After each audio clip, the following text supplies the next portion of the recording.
만약에 이제 어떤 그 위탁관리에서 자치관리 바뀐다. 또 자치관리에서 위탁관리 바뀐다. 변경하는 것이죠. 관리 방법을요. 그럴 때는요. 전체 입주자 등의 과반수가 찬성해야 됩니다. 찬성하지 않으면 관리 방법을 변경하지 못하게 돼 있어요. 그 다음에 이제 52조에 보면 자료의 종류 및 열람 방법이 있어요. 그래서 이 자료 보관 중요하죠. 법에도 있고요. 영에도 있는데 보통 5년이죠. 회계 서류는 5년 아닙니까? 회계 종료부터 5년으로 돼 있고요. 근데 여기 그 준칙에는요. 영구 보존해야 될 서류가 있어요.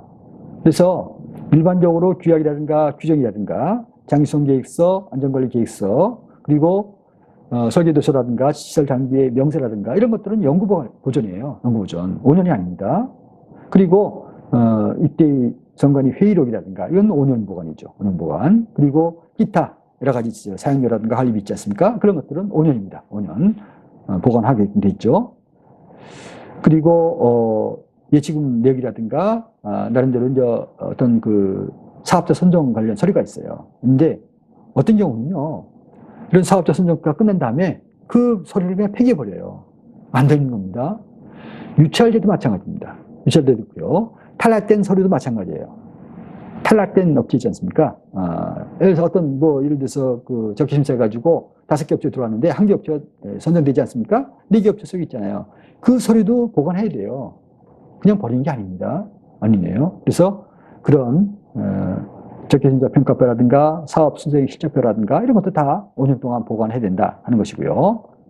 공사도면, 준공도면, 사업 주체의 공용 부분에 대한 하자보수 이력, 안전점검 결과 보고서, 그리고 시설물 교체 및 유지보수 등의 이력관리 관련 서류, 도면, 사진 이런 것들은 영구보관입니다. 영구보존 하시고요. 그 다음에 선관위 입대의 운영경비라든가 잡식, 사용 내역이라든가 이런 것들은 다 5년 동안 보존한다 하는 것이죠. 59조가 관리 업무의 인수인계입니다. 인수인계. 인수인계가요, 법에도 나와 있죠. 나와 있습니다. 영에도 나와 있고요. 여기에 이제 규약 밖에 관리 업무에 필요한 사항은 이제 이렇게 되어 있습니다. 준칙에는요. 관리사무소 조직 및 일반 현황, 그리고 입주대표회의 구성원 현황, 입주 등의 입주 현황, 그다음에 활성화단체 현황, 그리고 보관, 관리해야 되는 자료, 그리고 기타 필요한 사항, 이런 것에 대해서 인수인계가 돼야 된다 하는 것이죠. 그래서 인수인계가 안 돼가지고 여러 가지 측면에서 문제가 되는 아파트들이 상당히 많습니다. 인수인계가요. 그래서 회장이 바뀌지 않습니까? 바뀐 경우에 7일 이내에 후임 입대의 회장한테 인계를 하도록 되어 있습니다. 근데 만약에 회장이 결정이 안 됐어요. 공소입니다. 그럴 때는 직무대행자에게 인계해야 됩니다. 직무대행자에게. 그래서 어떤 거냐면 주요 추진 업무, 그다음에 그 예치금 내역이라든가 장충 정리 편하기라든가 중요한 것이 입대의 회장 인감이죠. 통장 인감이죠. 그것이 중요하죠. 이것은요 바로 인계 인수가 돼야 됩니다. 이게 안 돼가지고 어려운 경우 단위가 상당히 많이 있습니다. 그리고 주택관리업자 현황이라든가 그렇게 필요한 사항 이런 것에 대해서 인수인계가 이래야 됩니다. 만약에 이런 인계사항이 많이 고의로 누락한다든가 입주자등에게 손해를 끼쳐서 그 손해액을 변상하도록 되어 있습니다. 변상하도록 되어 있어요. 그래서 사실 그 책임을 벗어나려면요 인계하는 입장에서 빨리 인계해 주는 게 좋아요. 그거를 소장도 마찬가지입니다. 이 회장만 그런 게 아니라 소장들도 이 인수인계가 다 되는 데인데 그걸 안 해줘요. 다른 데로 안 해줘가지고 상당히 후임 관리소장께서 애먹는 경우가 상당히 많이 봤습니다. 제가 많이 봤는데 왜 그런지 모르겠어요. 나름대로 내 현재 책임을 벗어나려면요 빨리 인계가 돼야 돼. 그래야만 벗어나는 겁니다. 왜 그거를 인계 안 해줘가지고 계속 책임을 가져갑니까? 권한도 없으면서. 그럴 필요가 없거든요. 딱 나름 법적인 문제가 있다면요 그 법적인 문제는 그때 다투기도 하고 일단 인수인계는 해주는 것이죠. 그래야지만 딱 벗어나는 겁니다. 벗어난 상태에서 나름대로 이게 잘못됐다 하는 것은요 그때 따지는 거죠. 인수인계 안 해준다고 해서 그게 나중에 어떤 효력화되는 게 아닙니다. 해줄 때는 빨리 해주는 것이죠. 해주고 하는 것이죠. 마찬가지입니다. 입대 회장도 마찬가지죠. 그래서 후임이 결정됐다 하면요, 빨리 인계해 주는 겁니다. 해주는 것이 내가 책임을 면하는 길이다 하는 것이죠. 자, 62조가 장충입니다. 장기손 충당금 집행및 공개입니다. 이게 또 중요하죠. 너무너무 중요합니다. 중요한데요. 법에도 있죠. 법에도 있고 시행령에도 있습니다. 있는데, 준칙에는 이렇게 되어 있습니다. 별지제 6호 서식입니다. 6호 서식에다가 매년 12월 말까지 해가지고, 장기손 충당금이 얼마 적립해야 되는지, 그다음에 실제로 얼마 적립해야 되는지, 집행금액을 얼마 했는지에 대해서 3월 말까지 이렇게 홈페이지에 게시하고 입주자 등에게 배부해야 된다 돼 있습니다. 준칙이 돼 있어요. 근데요, 저 개인적으로는요, 이것까지 그냥 입주자 등에게 배부를 해야 되나 하는 생각도 해요. 하기 때문에 배부해야 된다는 게 아니라 배부할 수 있다 이렇게 하는 것이 더 좋지 않겠는가 생각합니다. 일단 게시판에 뭔가 홈페이지에 딱 게시하면 되거든요. 그것이 뭐 안 했다고 해가지고 나름대로 이렇게 돼 있으면요 꼭 배부를 해야죠. 괜히 관리비 절감 차원에서도 그렇고 제가 봐서는 굉장히 쓸데없는 그런 비용이 아닌가 좀 그렇게 생각이 됩니다. 그래서 어쨌든 준칙이 이렇게 돼 있습니다. 돼 있고요. 그리고 장기손 충당금을 쓸 경우 있습니다. 쓸 경우. 그럴 경우는요, 별지 제6-1호 서식입니다. 이 서식에 따라서 누가 관리주체가 장기손 충당금 사용 계획서를 작성해가지고 입대대의 의결을 받아가지고 삽니다. 근데요, 장기손 충당금 사용 계획서는요, 어떤 공사하기 전에 작성하는 겁니다. 근데 공사하고 나서 작성해요, 보통. 아니거든요. 장기손 충당금은요, 오랜 이제 시간을 거쳐가지고 예측하는 거 아닙니까? 1년 후에 뭐 도색을 한다, 뭘 고친다, 승강기를 교체한다, 뭐 이렇게 여러 가지 측면에서 장기손 충당금은 큰 공사이기 때문에 갑자기 하는 거 아니지 않습니까? 그래서 나름대로 어떤 계획을 미리 하는 것이죠. 관리주체가 계획서를 미리 작성해 놔가지고 그걸 입대 의결 받아서 그것에 의해서 집행해야 되는데 다 해놓고서 무슨 그 계획입니까? 그 계획이 아니죠. 그래서 이런 것을 많이 잘못을 하고 있어요. 그래서 공사하기 전에 장기손 충당금 사용 계획서를 작성하고 이것을 입대 의결 받아가지고 사용한다 하는 것이고요. 62조 2가 중요합니다. 채무 부담 발생 공사 금지예요. 예를 들어서 예산이 확보되지 않았어. 근데 채무 부담 발생되는 공사를 해.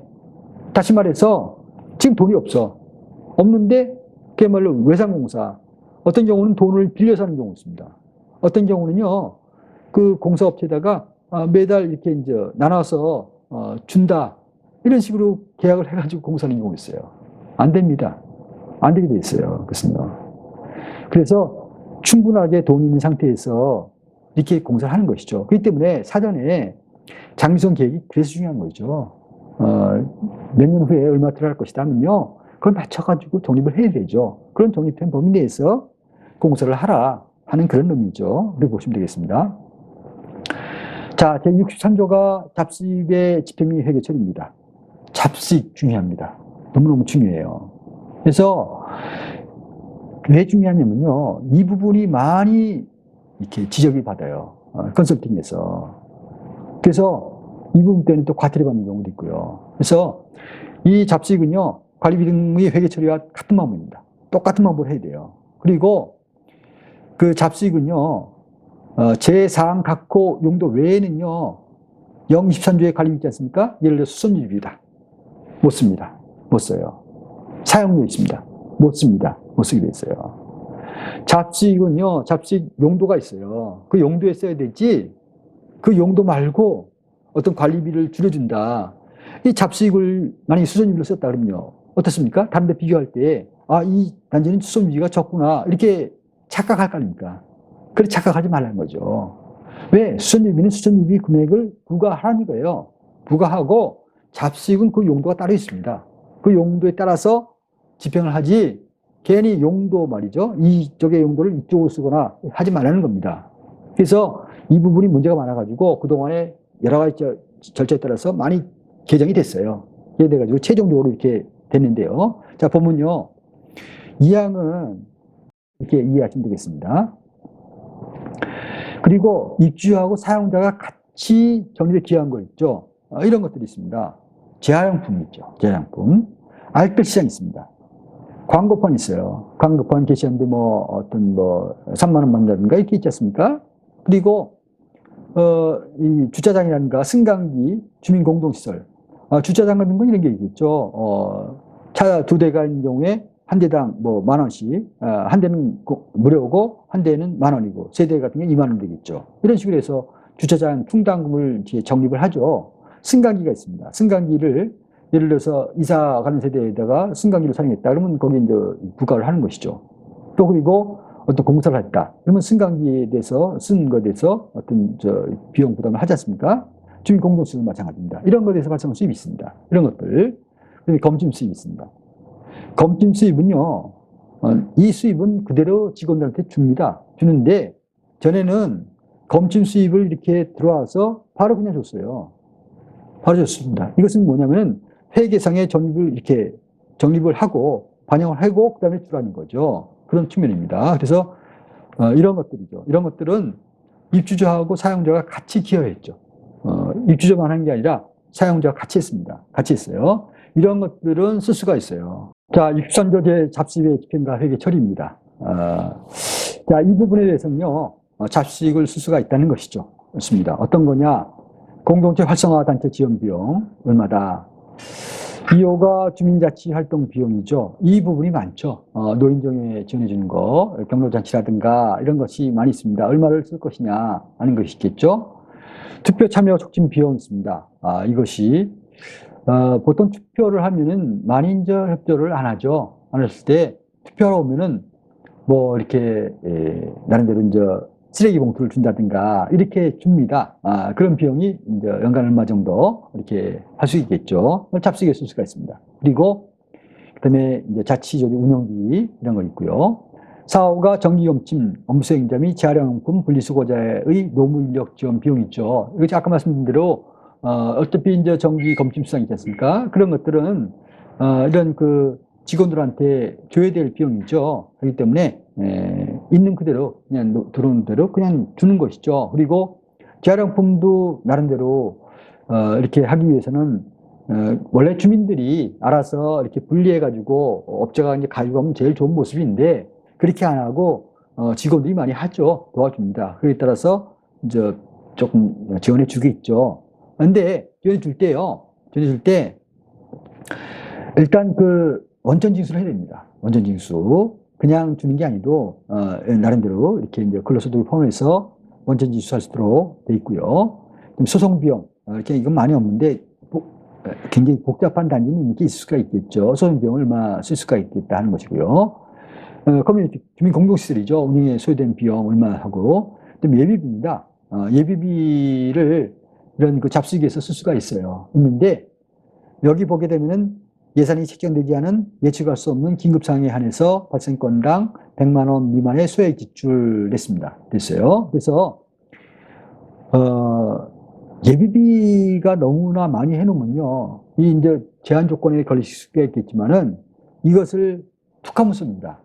툭하면 써요. 말 그대로 긴급 상황에만 써야 되는데 이걸 많이 편성해 놓으면은 이제 이걸 많이 쓸 수가 있기 때문에 100만 원 미만 소액 지출에 대해서 1년에 많아봤자 한두 건 정도 없는 경우도 있고요. 그렇게 발생될 수가 있습니다. 그리고 이제 그 자문비 같은 거 있고요. 그리고 그다음에 입자 대표가 필요해서 의결을 해가지고 입자 등의 동의를 과반수 동의를 받은 경우에 이제 얼마 쓸 수 있다 하는 이런 것은 쓸 수가 있어요. 쓸 수가 있습니다. 이렇게 쓰고 나서 남은 돈 있지 않습니까? 남지 않습니까? 돈이. 그럴 때 주민한테 돌려주라는 거예요. 돌려주라는 겁니다. 그래서 관리비 절감을 위해서 매월 무엇에 따라서 예를 들어서 주택 공급 면적, 여기는 공공이라고 썼는데요. 보통 주택 공급 면적이 많습니다. 주택 공급 면적에 따라서 이제 공용관리비에서 차감한다 됐습니다. 그래서 보통 전기비라든가 공동전기라든가 공동수수료 같은 데서 차감을 합니다. 그래서 여기서는요, 직접 상계 처리하지 말고 일단 관리비 발생시킵니다. 거기서 이제 차감하도록 되어 있습니다. 이렇게 해서 잡수익을 쓸 수가 있다 하는 것이 4항에 나와 있는 내용입니다.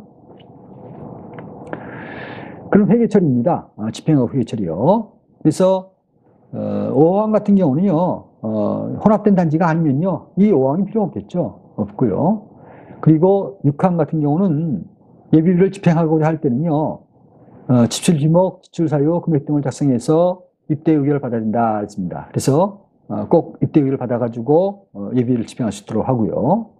그리고 그 1년 단위 수입을 지출 계획을 입주자 대표에 지시해가지고 수임이 받도록 되어 있습니다. 됐어요. 그래서 이런 나름대로 부가비 관리비 부가 명세서 있죠. 결과할 때 첨부해가지고 입주자 등에게 알릴 수 있도록 이렇게 하시면 되겠습니다.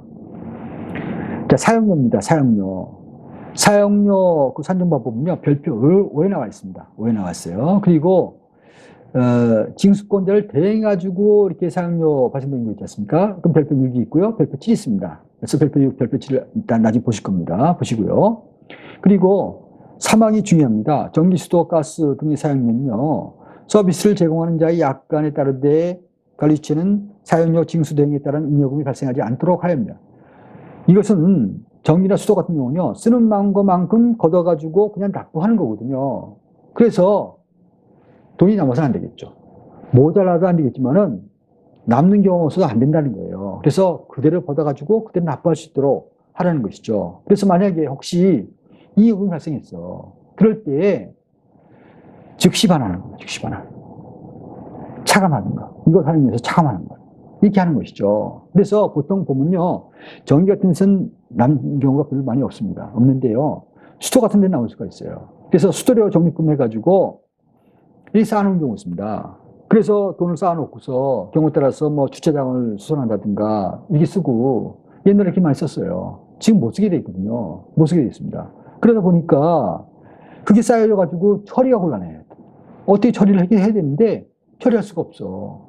그걸 그냥 다 나눠주자니 옛날에 거둔 거거든요. 옛날에 거둔 거니까 걷는 주체하고 이익되는 주체하고 다르지 않습니까? 또 문제가 발생하죠. 문제가 발생합니다. 그래서 굉장히 고민 있는 아파트들이 상당히 많습니다. 지금요. 이게 잘못돼가지고요. 그래서 돈이 남지 않도록 해야 됩니다. 이 사용료는요, 전기, 수도, 가스 발생되는 대로 걷어가지고 그냥 납부하면 돼. 이런 상태에서 처리가 돼야지 남으면 골치 아파요.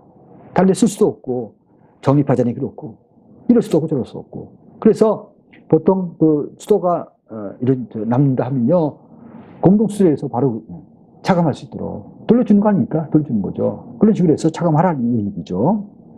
그래서 공동사용료 사용 방법이 별표 5에 있습니다. 공동시설 전기료는요, 이런 거 있습니다. 쭉 있고요. 그 다음에 이제 승강기 전기료 있습니다. 공시설 전기료는요, 전기료를 제외한다. 있습니다. 그래가지고 보통 소요된 비용을 주택 공급 면적에 따라 배분한다. 보통 이렇게 많이 돼 있어요. 공공이라고 되어 있는데, 이렇게 되어 있고요. 승강기 전기료는요, 나름대로 이렇게 승강기를 사용하는 그런 그 비용 있지 않습니까? 그 비용대로 그냥 이렇게 부과를 하죠. 부과를 하는데 보통 2층 같은 거 1층, 2층은 안 사용하지 않지 않습니까? 그에 따라서 2층 이하를 제외하고 이렇게 이제 규정하는 것이죠. 그래서 주택 공급 면적에 따라서 배분한다. 이렇게 하면 되겠죠. 그리고 공동수수료 난방비는요, 마찬가지로 주택 공급 면적에 따라서 배분한다. 이렇게 하면 되겠죠. 그리고 이렇게 하면 되겠습니다. 그 다음에 이제 세대료 전기료부터 시작해서 쭉 있습니다. 선거용비 쭉 있는데요. 여기서 하나만 설명드리죠. 전기료 부분입니다. 전기료 부분인데요. 전기료는 그 종합계약이 있고요. 단일계약이 있습니다. 두 가지가 있어요. 그래서 어떤 아파트가 뭐 종합계약이 좋고 단일계약이 좋고 이게 어떤 것이 좋다 하는 것이 없어요. 그 아파트에서 전기를 쓰는 거에 따라서 종합계약이 좋은 아파트가 있고 단일계약이 좋은 아파트가 있습니다. 그래서 관리처에서는 1년에 한 번씩 이것을 한번 스크린 한번 보는 겁니다. 해봐가지고 쭉 1년 동안 계산해 보니까 종합계약 할 때는 이렇게 되고 단일계약 할 때는 이렇게 된다. 그래서 이게 더 유리하다 할 때는요, 바뀌어야 됩니다. 바뀌어야 됩니다. 꼭 이거 하십시오. 그래서 아무래도 이제 좋은 좀 주민한테 부담이 적은 그런 요금 체제를 결정해가지고 부과하는 게 더 좋겠죠. 겁니다. 그래서 전기료 부분 그걸 꼭 챙기시기 바랍니다. 그리고 기타 이용료입니다. 승강기, 주차료, 주민운동시설 이런 이용료 있죠. 이것은 입주자대표회의에서 의결합니다. 이래요. 그래서 승강기 같은 경우에 쓰는데 뭐 얼마를 받는다. 그다음에 주차료를 예를 들어서 우리는 두 대당 초과, 한 대 초과당 한 대씩 5천 원 받는다, 만 원 받는다. 이것은요, 입주대표에서 정하게 되어 있습니다. 그리고 주민운동시설 마찬가지고요. 그리고 두 세대 이상의 공동시설, 이런 보수비는, 그 실질적으로 발생하는 이런 보수 비용을 국가 해결해야겠죠. 자, 66조가 장기선 충당금입니다. 이게 중요하죠. 또 중요합니다. 그래서, 1항이 요율입니다, 요율. 요율은 반드시 관리규약에 규정하게 되어 있습니다. 적립금액은 장기선 계획이죠. 장기선 충당금 계획이죠. 장기선 계획에 반영하도록 되어 있습니다. 요율이에요. 그래서 어떤 경우는요, 그냥 2000 몇 년부터 몇 년까지 그냥 00% 이렇게 되는 경우 있어요. 그거 안 되죠. 안 됩니다. 그래서 장기선 충당금 요율 관리 규약하고요. 장기선 계획하고 법하고 3자가 맞아야 돼요. 맞아야만 됩니다. 그게 안 맞는 경우가 많이 있어요. 많이 있습니다. 그래서 이것은 이렇게 관리 규약에만 이렇게 검토해가지고 할 성질이 아니고, 나름대로 이런 장기선 계획도 봐야 되고, 법도 봐야 되고, 얼른 봐가지고, 나름대로 아마 장기선에 대해서는 아마 그 다른 강사님한테 드리셨을 겁니다. 그래서 그걸 참조하셔가지고 반드시 요율을 관리규약에 규정해 놔야 됩니다. 넣고요. 그리고 그 국토교통부 장관이 이렇게 최저 적립금액을 이렇게 고시하는 경우가 있습니다. 그게 맞도록 되어 있습니다. 그리고요. 78조가 전유 부분의 관리 책임입니다. 전유 부분. 전유 부분은 나름대로 이제 별표 2에 있죠. 근데 별표 2 부분은요, 꼭 그대로 하는 게 아닙니다. 여러분 그 아파트에서 보셔가지고 이 부분을 정확하게 규정을 넣으셔야 돼요. 구체적인 부분에서 이것이 전유 부분이냐 아니냐 이런 것에 따라서 상당히 논란이 많습니다. 그래서 이것은 준칙에 규정됐다고 해가지고 꼭 그대로 해야 된다 하는 것은 아닙니다. 그래서 현실에 맞게, 현실의 공동체에 맞게끔 그 부분을 넣고 빼고 할 수가 있어요. 그 부분을. 그래야지만은 나중에 문제가 안 됩니다. 그리고요, 세대 내에 있는 게 있죠. 소방시설, 스프링클러라든가 자동 소화 설비라든가 감지 같은 거. 이런 것들은요, 안에 들어가서 점검할 거 아닙니까? 그럴 때 이제 협조하라 하는 것이고요. 그리고 이제 나름대로 오래된 아파트 같은 데서는 주기적으로 이제 내부 수선을 하죠. 합니다. 그럴 때 이제 그 나름대로 소방시설을 많이 이제 조금 많이 씁니다. 그럴 때 이렇게 복구를 하도록 되는 것이 이제 사망에 나와 있는 내용입니다. 자, 81조가 관리비 등의 체납자에 대한 조치입니다. 체납자 관리가 중요하죠. 특히 이제 어려울 때 같은 경우는요, 체납자 비율이 상당히 올라갑니다. 그래서 독주장을 발부할 수 있도록 되어 있습니다. 되어 있고요. 만약에 이제 어떤 기준이 있습니다. 그래서 3개월 연체됐을 경우에는 독주장 발부하고, 예를 들어서 4개월, 5개월 넘어갈 때는 나름대로 이렇게 법적인 절차를 처리한다 하고, 실질적으로 만약에 안 된다 할 때는요, 민사소송법에 따라서 지급명령이라든가 소액 심판 청구라든가 이런 것을 제소할 수가 있죠. 이런 것도 심심치 않게 합니다. 그래서 이런 부분을 좀 법적으로도 좀 아실 필요가 있겠다 하는 것이고요. 그 다음에 이제 사용료분 있죠. 관리비는 그렇고요. 사용료는 3개월 이상 체납한 세대에 대해서 징수권자에게 공급자 및 체납세대의 사용료 정산을 요청할 수가 있습니다. 할 수가 있어요. 그래서 징수권자에게 이렇게 나름대로 정보를 제공할 수가 있습니다. 그래서 이렇게 할 수 있고요. 85조가 공사 용역 등의 사업자 선정입니다. 선정. 아마 사업자 선정 지침 시간에 아마 강사님께 강의를 주셨을 겁니다. 저는 이 규정만 좀 설명하겠습니다. 규정에 대해서. 일단 어떤 사업자 선정한다. 공사라든가 용역이라든가 그 있지 않습니까? 그런 사업자죠. 그런 것은요, 주택관리업체 및 사업자 선정 지침을 따른다 되어 있습니다. 되어 있고요. 그리고 만약에 기존 용역사업자가 서비스가 만족스럽지 않아요. 그럴 때는요, 전체 입주자 가반수 서명 동의를 얻어가지고 입찰 참가를 제한할 수가 있습니다. 하도 돼 있죠? 돼 있습니다. 돼 있고, 그것을 이제 요구하면은 관리 취하고 이때는 요구에 따라야 된다 됐습니다. 그리고요, 공고시에 그 퇴직적 느낌하고요, 인처수당, 특히 이제 경비라든가 청소 부분 있죠. 인력을 써야 될 부분, 그런 데는요, 4대 보험 같은 것들, 사후 정산에 관한 사항을 명시해야 됩니다. 입찰 공고시에 명시를 해야 돼요. 이런 부분을 많이 놓치는 경우가 많이 있습니다. 그래서 그것을 이제 명시해가지고 입찰에 참가할 수 있도록 그렇게 하라는 것이죠.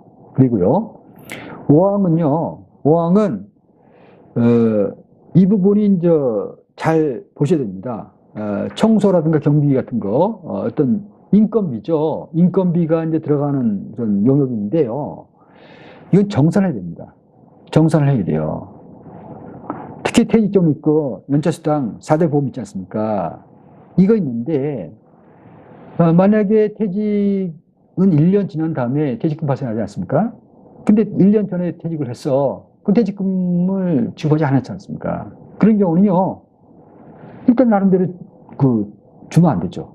주면 안 된다 이거죠. 그래서 이것은 지급 사유를 증명할 경우 이렇게 줬다 하는 것을 증명한 경우만 지급하도록 됐습니다. 그래서 요것이 이제 아마 입찰해가지고 할 때는요, 입차가 관련되겠죠. 입찰 관련돼가지고 입찰부터 시작해가지고 관리까지 해서 연결된 겁니다. 연결돼가지고 이렇게 해서 통일적으로 이렇게 집행이 될 수 있도록 할 필요가 있겠다 하는 말씀 드리고요. 85대 2가요. 2가 이제 낙찰 방법입니다. 그래서 적개심사제 또는 최저 낙찰제를 적용할 수 있다 그랬습니다. 그래서 일반적으로 적개심사제 최고인데요. 이런 잡수익 관련돼서는 최고죠. 제약품이라든가 어떤 알뜰장이라든가 이런 것들은 최고 낙찰제를 적용할 수가 있겠죠. 근데 이제 일반적으로 용역계 같은 경우는 적개심사제는 최저인데요. 일장일단이 있습니다. 일장일단이 있어요. 어떤 경우는요, 적개심사를 하는데 최저가를 피하기 위해서 그냥 적개심사, 어떤 특정한 업체를 이렇게 염두에 두고 적개심사를 하는 경우가 있습니다. 그런 경우는 안 되죠. 그런 경우는 안 되죠. 그래서 경우에 따라서 어떤 공사를 할 때 이 덤핑이라든가 그걸 방지하기 위해서 최저가를 안 하고 적개심사를 할 경우가 있거든요. 그럴 때는요, 철저하게 심사를 해야죠. 어떤 사심 끼는 게 아니고 하는데, 일반적으로 적개심사제를 할 때 그런 사심 끼어서 그렇게 하는 경우가 많이 있습니다. 있는데 그런 경우가 발생되지 않도록 할 필요가 있겠다는 것이고요. 그다음에 2항이요. 2항은 나름대로 어떤 큰 공사 있습니다. 큰 공사 할 때 낙찰 방법을, 그러니까 예를 들어 적개심사를 할 것이냐, 최저가를 할 것이냐에 대해서 이런 입주민 투표로 해서 결정하는 방법이 있습니다. 보통 입주자 대표 회의에서 결정을 하는데요. 근데 너무 금액이 커. 예를 들어서 공사 5억 원 이상이다. 5억 원 이상이다. 5억 원도 규모에 따라서 적은 금액일 수가 있습니다. 하여튼 그렇게 큰 공사일 경우에 적개심사라든가 최저가에 대해서 나름대로 굉장히 이해관계가 있거든요. 그럴 때 입주자민들의 투표를 해가지고 결정하는 것입니다. 이것이 이제 여기 규약에 나와 있어요. 법에 의해서 이렇게 있지 않습니까? 하도록 되어 있습니다. 그래서 공사라든가 영업 금액을 얼마로 한다 하는 것은 규정하시면 되겠습니다. 하고요. 그 다음에 이제 세부평가표, 공사는 별지 12호입니다. 그리고 용역은 별지 13호예요. 그래서 아까 이제 주택관리업자에서도 말씀드린 사항인데요. 분명히 여기가 있습니다. 관리규약에 이런 별지 서식이 있는데 이걸 무시하고 다른 것을 하는 경우가 있습니다. 안 되는 것이죠. 꼭 만약에 있다 그러면 없는 경우도 있습니다. 꼭 이렇게 하라는 경우가 아니고, 없는 경우는요, 입주자대표에서 의결해가지고 그런 소식을 만들어서 의결 받아가지고 그걸 공고하면 돼요. 근데 이게 있다 그러면요, 이때 의결사항이 아닙니다. 의결하지 않고 그냥 별지 12호, 별지 13호 소식을 그냥 나오면 돼요. 하면 됩니다. 그렇게 해가지고 그거대로 말씀드린 대로 적개심사를 나름대로 그 기준에 따라서 하시면 되고요. 그리고 적개심사할 경우에 나름대로 이제 평가자 5인 이상이 이제 있어야 되지 않습니까? 5인 이상만 하는 게 아니라 다른 사람도 와서 다른 동족들이라든가 다른 이제 이런 입주민들도 와서 볼 수 있도록 어떤 그 공개하도록 되어 있습니다. 언제 이렇게 한다 하는 것을요, 공개하도록 되어 있습니다. 그리고 85제 3요. 기준사업자 재계약입니다. 마찬가지로, 주택관리업자와 마찬가지로, 용역업자가 잘해요. 그래서 뭐 꼭 입찰해가지고 좋은 업자가 이렇게 된다는 보장이 없기 때문에 잘하는 업자는 그냥 재계약할 수가 있죠. 할 수 있습니다. 근데 공사는 제한합니다. 공사를 암만 잘했다 하더라도요, 공사 계약은 재계약 하는 거 안 됩니다. 용역입니다. 용역만.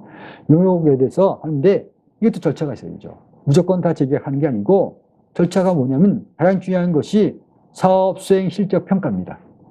이걸 잘 아셔야 돼. 그래서 이것은 사업 실적 평가는요, 입찰 당시 제시했던 자격 요건 유지 여부라든가 기존 계약 내용 준수라든가 고장 사고 민원 내용이라든가 노무서 관리, 서비스 품질 대민 친절도, 관리사무소 감독 수용 정도라든가 재계약 내용 병리 구매 이런 것들이요, 이런 것들을 포함해서 필요성 여부를 이제 결정해야겠죠. 결정해가지고 보통 계약 만료 위탁 관리는 한 3개월 정도 했는데 이것은 보통 2개월 정도, 2개월 전에 평가를 해가지고 별지 서지제 14호 서식이 있습니다. 작성해가지고 2주간 계셔요. 2주간. 이 2주간을 못 지키는 경우가 많이 있습니다. 그래서 이 신청 바뀔 때 있거든요. 그래서 2주간 게시하는 거 꼭 지키시고, 그 다음에 만약에 10분의 이상이 그렇게 미만이야, 주민들의 이 신청이요. 그럴 때는요, 입주대표 의결을 받아서 재개할 수가 있고요. 이상한 경우입니다. 이 신청이 10분의 1 이상이 이상이야. 그리고 입대 의결을 받지 못했어. 그럴 경우는 공개 경쟁 입찰입니다. 입찰을 해가지고, 업체를 선정하는 것이죠. 그래서 수행 실적 평가표가 이거예요. 그래서 여기 보면요, 여러 가지 측면에서 제가 중간에 좀 삭제하고서 했는데, 재계약에 이의가 있는 세대는 이의서를 몇 년, 몇 월, 며칠, 18시까지 관리사무소 접수해 주시고 있습니다. 그러니까 언제까지 접수해야 되는데, 그부터 시작해서 전날부터 시작해서 역으로 계산하는 거예요. 2주간을요. 그래서 여기 계신 날짜가 있습니다. 그 날짜하고 이 접수한 날짜하고가 2주간이 이상이 된다는 거죠. 그거 안 된 경우가 많이 있습니다. 많이 있어요. 그래서 요거 잘 해가지고 이 재계약은요, 사업 수행 실적 평가가 중요합니다. 이것이 안 되면 절차상 문제가 있는 거거든요. 그래서 요거 잘 챙기시기 바랍니다. 85제 4가요. 입주대표의 구성원 과반수 미달 시입사입니다. 그러니까 어떤 중요한 결정을 해야 되는데 과반수가 안 돼. 그럴 때는요, 방법이 있습니다. 그래서 전체 입주자 등의 의견을 청취해서 결정할 수가 있습니다. 할 수가 있어요. 그래서 이것은 선관위에서 하기로 됐죠. 아까 선관위 업무 받지 않습니까? 거기서 하고 있습니다. 입찰 공고문이라든가 입찰 종류, 낙찰의 방법, 그렇게 필요한 사항 이런 것에 대해서 만약 제한 경쟁이다 하면요, 기준이 있지 않습니까? 자격이 있어, 제한이 있지 않습니까? 그런 것도 포함하는 거예요. 그것도 포함해가지고 이렇게 의견 청취를 요청하죠. 선관위에다가 요청하면은요, 선관위에서 이렇게 하죠. 그것도 마찬가지로 7일 이내에 요청을 받았어요. 7일 내에, 오랫동안 있는 게 아니라 7일 이내에 이런 사항이 있지 않습니까? 이런 사항에 대해서 7일 이상 의견 청취를 하는 것이죠.